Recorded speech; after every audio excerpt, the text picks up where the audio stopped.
Hi everyone, this is Natasha and I want to share with you card number 6. I know I've already done number 7 in the Halloween card series, but this one required a little more time for me to show you. It's the three-dimensional image, stamped image, and this one is Alice from Stamper's Best.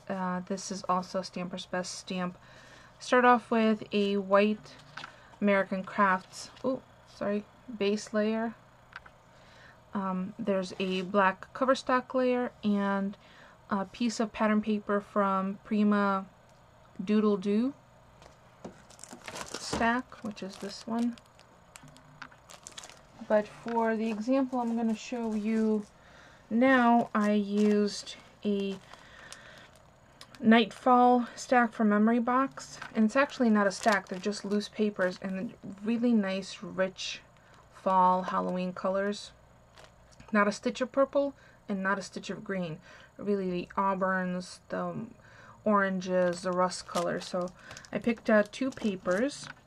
One to use as the base layer. So again, white American Crafts cardstock.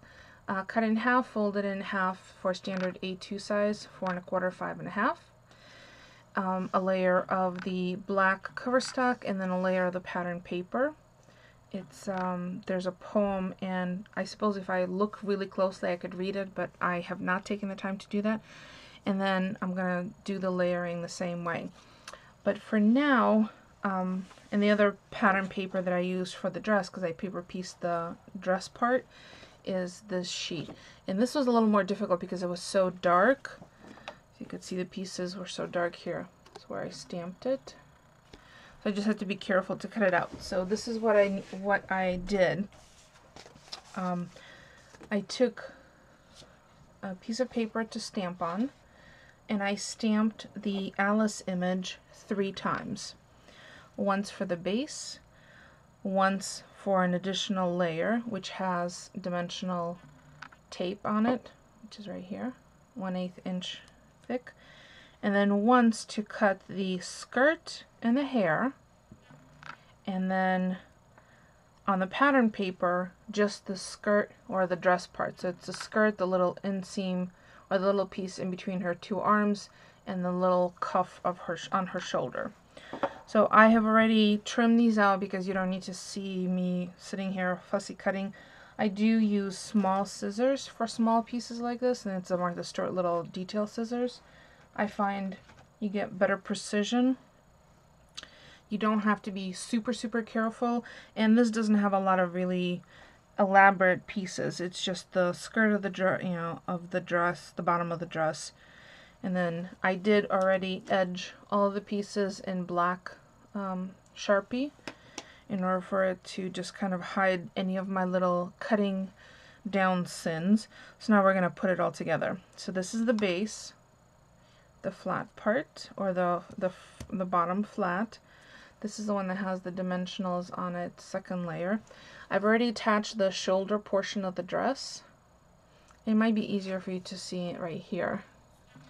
See how there's a shoulder piece, the little poofy shoulder, a little inset between her arms, and then the skirt. So I've already have the shoulders cut out and adhered. But what's different between this one and this one, I've also cut another layer of the skirt, which will be another dimension, and then the skirt from the pattern paper. So let me adhere the bottom portion of her dress. And again, I'm using the same 1/8 inch dimensional adhesive. And sometimes when you're working with smaller pieces, let me zoom in a little so you could see.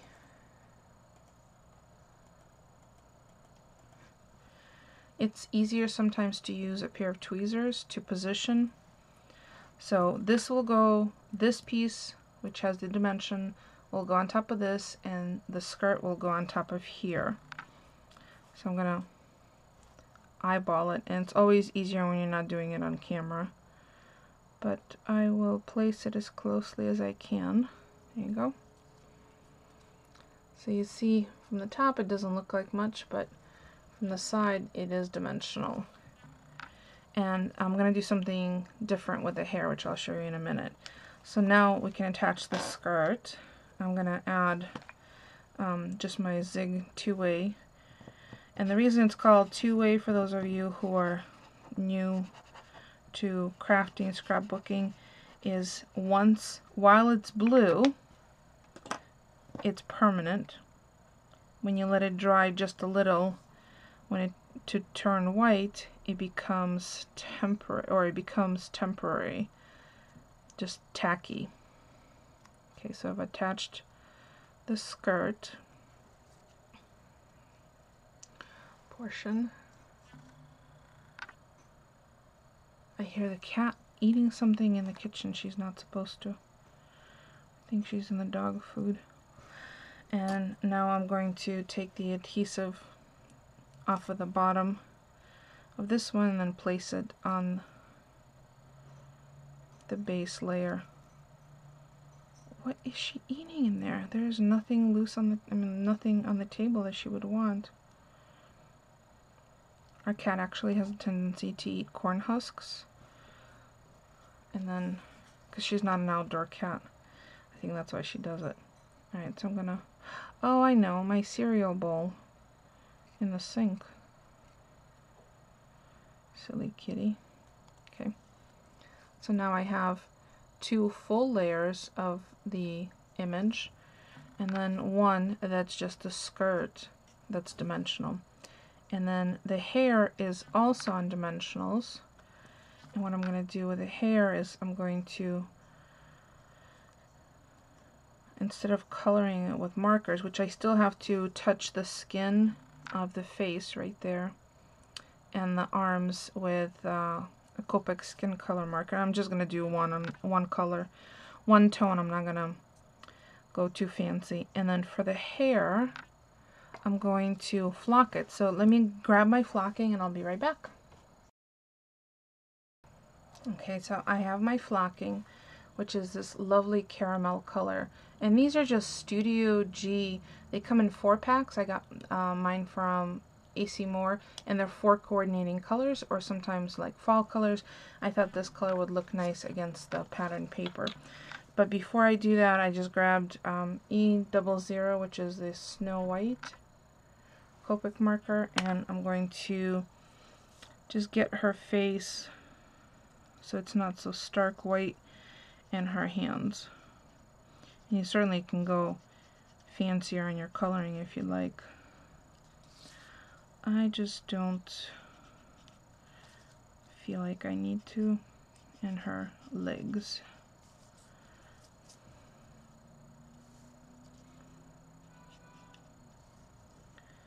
Pull out the cat hair, which is totally not necessary. So now I have that done. I can set this aside, put it right here, and then I have just a piece of printer paper. It's actually the bottom portion of invoices from PayPal that when I ship orders out, I cut it down so it's only, I save these pieces so now I could use it for the flocking. And I want to just shake this up a little bit because it could settle and then get clumpy. So I'm just going to tap it on the sides before I go to use it. And I'm going to use my zig because if you use a fluid glue, you could get too much. And I'm going to go over the whole thing. The flocking is light enough where the image below it will still come through, so like all the like darker strands from the stamp should come through. So I'm gonna open this up and tap that out on her hair.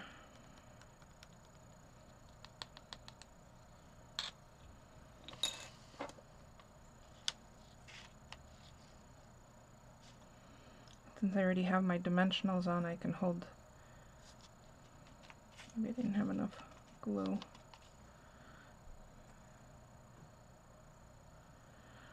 It just gives you just ever so slight little caramel layer to it.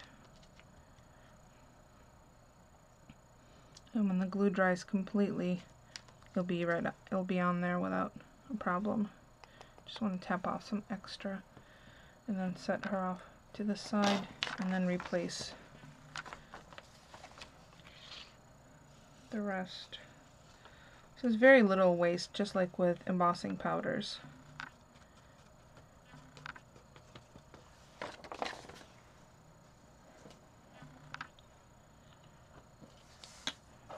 Okay, so now that I have her hair, I'm going to peel off the adhesive. And I am going to use tweezers to place it. I want to make sure that I get the right overlap.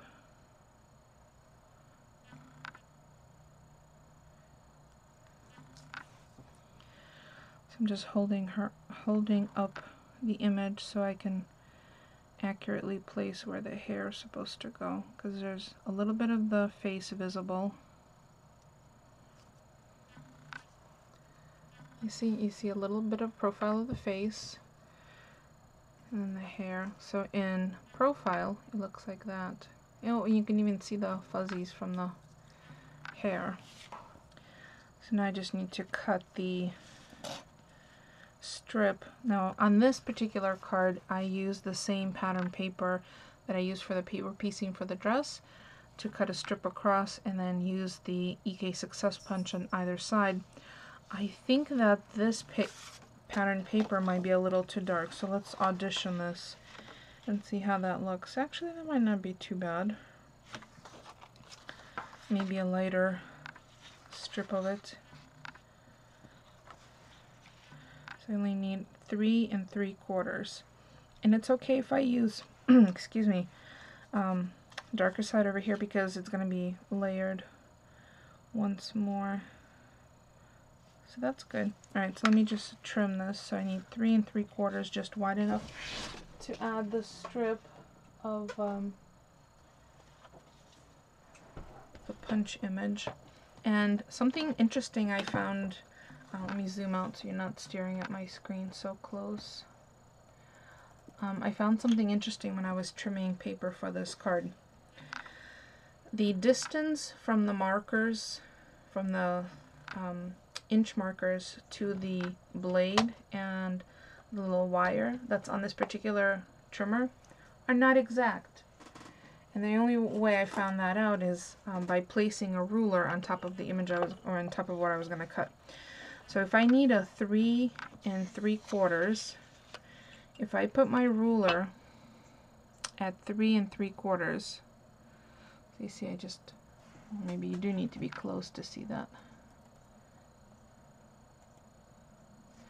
So I have 3 3/4 lined up right there. And if I line up the paper, or actually if I line up you see I have 3 3/4 right there. That's the 0 mark. So the blade or the wire should be at 3 3/4, but it's not. So 3 3/4 is right there. So I did have to pull it. See how much closer that is? So that's the only way I can get precise cuts, is by doing this. So I have to line it up with the 0 marker. 3 3/4.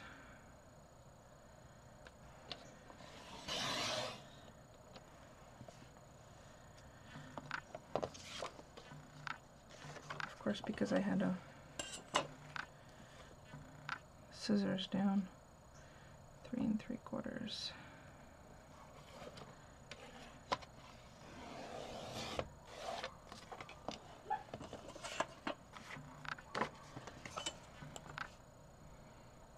See, that's 3 3/4.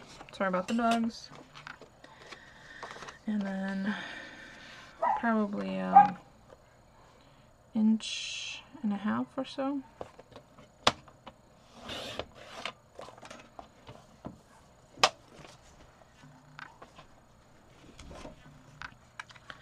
So I'm going to lay this across, but I do want to run a little bit of black across that so I can get a nice definition and I'm not seeing the white core, because this is white core paper and it's single sided, so the back is white. If I just put it down, I'll see the white on the edge, but if I run a Sharpie across it, that knocks down the white and it'll help blend with the black background, because I'm adding the punches from the EK Success out of the black cardstock. So I'm just going to finish this up and I'll be right back with the punches. Okay, so I've used this EK Success punch and I did write down the name. It's Pointed Flower Edge Punch, and I like the way that it folds flat for storage. And I use that with the black cardstock, cover stock, and added it to each side. And I'm just going to trim off the little bit that's extra on each side,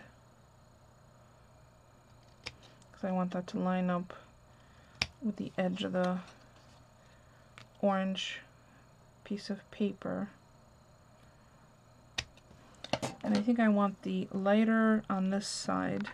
So let me just add some more ATG tape.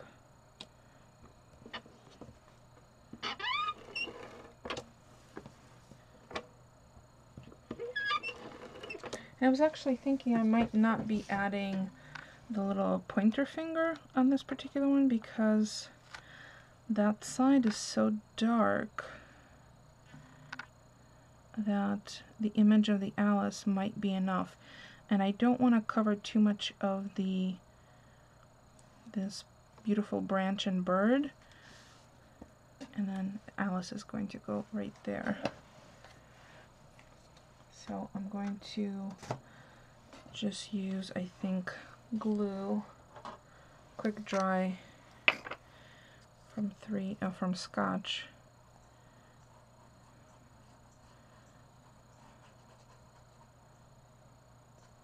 On the bottom layer, and then place her just about here. And I am going to press down because it's just adhesive foam in between the layers, so it should be fine.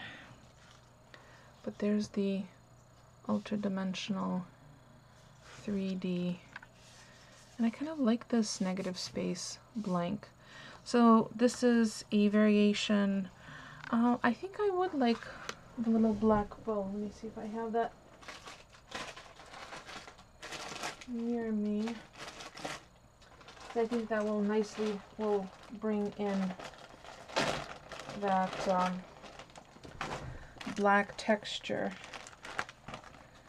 from the background page nicely.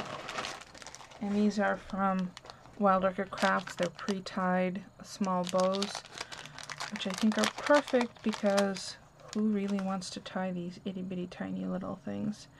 So I'm going to put that right on her hair. And it looks like she has a little bit like of a barrette or something in her hair, so I'm just going to put that right there.